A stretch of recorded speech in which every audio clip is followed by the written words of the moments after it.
तुम्हाला काय माहिती आहे का इलिगल लोक आहेत, आयडेंटिटी कार्ड नाही, तुम्ही सुरक्षेचं काम तुम्ही बघता, तुम्ही अशा पद्धतीने लोक तुमची इथे फिरता? केस करते त्यांच्यासोबत मी केस, आता मी 200 केस केले जनवरी 2025 जनवरी 2025 से जून 24 तक। अपना CR नंबर क्या है?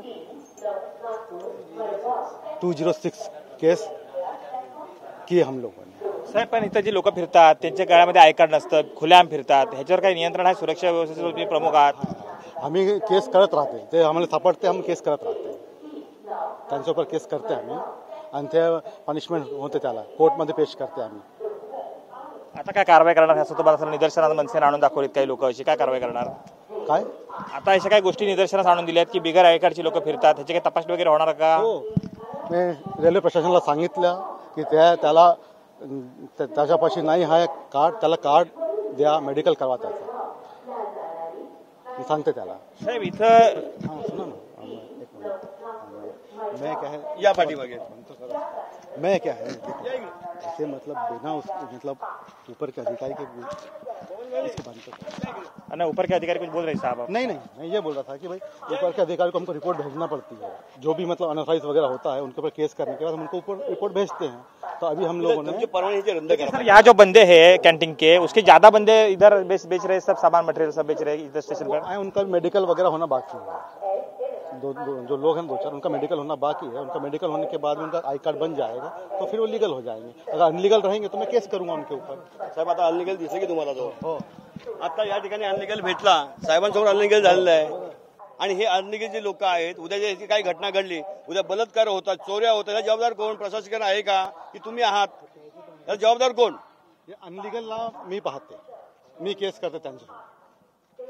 इनलिगल झाला की त्याच्यावरती केस करणार असं इथं रेल्वे प्रशासनाचे जे पोलीस अधिकारी आहेत हे सांगतायत। आता मनसे आक्रमक झालेली आहे, मनसे पाहणी करते, त्या ठिकाणच्या असणाऱ्या जे कॅन्टीन्स आहेत त्याची पाहणी करते। आपण पाहू शकता की या ठिकाणी अशा पद्धतीने कचरा टाकलेला आहे आणि ही सगळी दृश्य आपण पाहू शकतोय।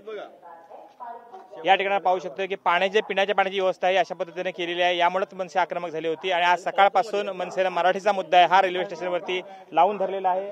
आपण या दृश्याबद्दल पाहू शकतोय की अशा पद्धतीने ही व्यवस्था ही केली। आता रेल्वे प्रशासनाचे जे पोलीस अधिकारी आहेत याच्यासोबत मनसेचे लोक आहेत आणि कॅन्टीनच्या आजूबाजूच्या परिसराची जी आहे ही पाहणी करतात। आपण पाहू शकतोय की सगळा परिसर जो आहे हा असा दुर्गंधयुक्त आहे आणि यामध्येच खाद्यपदार्थ बनवले जातात आणि हे कॅन्टीनला विकले जातात असा आरोप जो आहे हा या ठिकाणी केला जातो। आपण पाहू शकता की रेल्वे कॅन्टीनची जी जागा आहे यामध्ये ह्या सगळ्या गोष्टी ठेवल्या गेल्या पाहिजेत, ह्यासाठी विहित नियम आणि विहित अटी आहेत, याचं पालन करून या ठिकाणी अशा स्वरूपात कॅन्टीन चालवलं जातं। मात्र आपण किती परिस्थिती धोकादायक पाहू शकता, हे बटाटे आहेत, ज्या बटाटे उकळल्यानंतर ह्यापासून वडापाव बनवले जातात आणि हे सगळे खाद्यपदार्थासाठी हेच बटाटे वापरले जातात। आपण पाहू शकतोय किती भयानक स्थिती या ठिकाणी आहे, आपण या दृश्यामधून पाहू शकतो। या रेल्वेची परिस्थिती जी आहे ही मनसेचे पदाधिकारी आहेत हे पाहणी करतायत आणि ही सगळी आपण दृश्य पाहू शकतोय की अशी गलिच्छ वातावरणामध्ये, दुर्गंधयुक्त वातावरणामध्ये ह्या सगळे पदार्थ आहेत हे बनवले जातात। आपण पाहू शकतोय की इथं असणारे टॉयलेट्स बाथरूम जे आहे ह्याच्या नजीकच ही कॅन्टीन्स आहेत आणि इथं असणाऱ्या ज्या सुविधा आहेत ह्या आपण पाहू शकतोय आणि कशा पद्धतीने इथं वस्तू ठेवलेल्या आहेत ह्या आपण पाहू शकतोय आणि हा प्रकार जो आहे हा मनसेने उघडकीस आणलाय। इथं रेल्वे प्रशासनाचे सुरक्षा अधिकारी सांगतात की यावर कारवाई केली जाईल, मात्र आज हा सगळा प्रकार जो आहे हा महाराष्ट्र नवनिर्माण सेनेनं समोर आणलाय। व्हिडिओ जर्नलिस्ट हरीश नेगीसह कृष्णकांत साळगावकर, TVN मराठी, चिपळूण, रत्नागिरी।